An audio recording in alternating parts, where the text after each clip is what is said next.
Nice.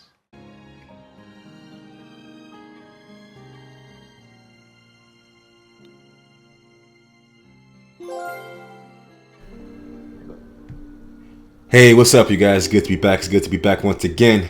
And today we got ourselves another platinum, another hit, another trophy for the win, baby. But yeah, we got some Stellar Blade on the screen, man. This right here is probably one of my favorite bosses of the game of all time. This is the Demo Crawler, I think his name was. But let's just start talking about, I guess, what made the platinum trophy difficult, if you will. Luckily, there were no trophies that were particularly difficult if you had the intention of getting the platinum from the start. You already know to collect everything as much as you can. And the good thing about collecting everything, quotation marks, you don't have to collect everything. You just have to collect a certain amount of things. Like, for example, you don't have to collect all the chests. You only need to collect 200 chests. And then you don't even have to collect all of the body cores or the beta cores.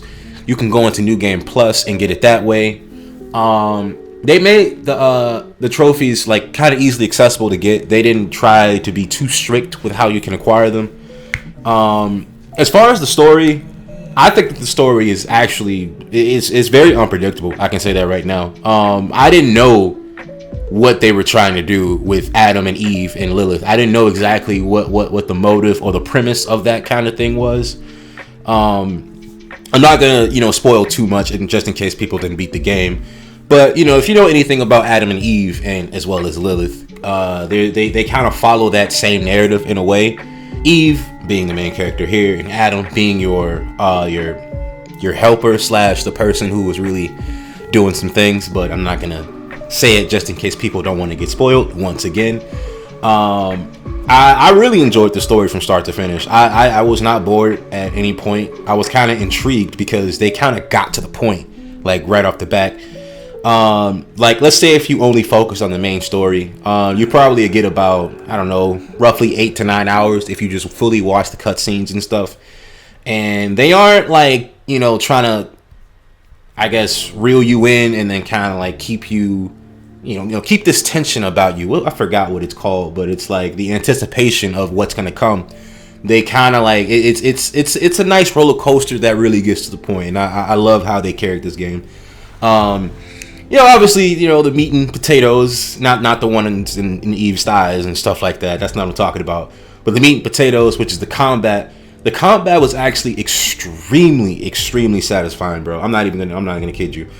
When looking at this, you might think, oh, this is like another Souls type of thing, another God of War type thing. But no, I truly think that it's kind of like its own thing in a way.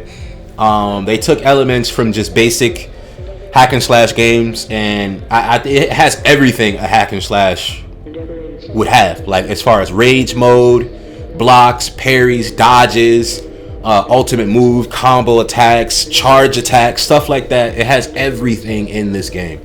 Now, as far as difficulty, I'm going to give this about a 4 out of 10 as far as difficulty, because there are a couple of missable things that you won't be able to acquire without you doing proper research or you being just careful in general, such as collecting all the cans. Now, these cans basically are like the how can I say this? It's like those really special miscellaneous items that they kind of scatter throughout the world. It's not really intel or documents. It's more just like a special thing that you collect. And if you collect a certain amount, you get special rewards. It's kind of like that.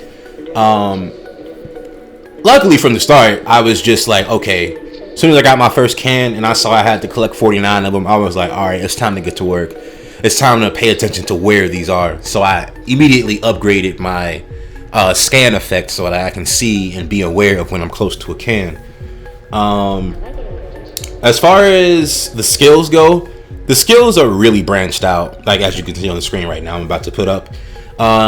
You have your attack, your survival, your beta, your Taki. Your Taki is basically your rage move, rage transformation thing. And then you have your burst skill. I love burst skills so much. I think my favorite burst skill is when you hold R1 and press circle, and she sort of does like this Virgil million slash thing where she just goes all over the screen. It's so powerful, and you get health with it. I think that the only reason why this game was kind of overlooked was because she got a lot of beefcakes, bro. Even though this is sort of kind of based on the character model, if this is based on a real person, but if you look at the real person, she's not like as, you know, plumpy. You know what I mean? She ain't got all them hips. You know what I mean? If you really look at the real character model, but she still is a beautiful woman, and you know, it was just a lot of backlash because of that, because they kind of, it was just a real fetishy thing, I guess, if you will. But going past that, this game is much more than that, bro. Especially once you get towards the end of the game and you start to get into what Adam and Eve was kind of trying to build upon, and what you know, God sort of told them to do and what they did not do, and how Adam is kind of asking for forgiveness and stuff like that. It sort of ties along with that. It almost made me want to go back into the real book. You know, I got my book right here next to my laptop, and basically try to, you know, see what they missed, see what they're trying to, you know, make into their own language, and what, you know, I ain't gonna say language, but their own ideals, if you will. But yeah, man, these bosses were not exactly difficult, but they were very interesting. Like, look at this boss right here I'm fighting, Gigas, if you will.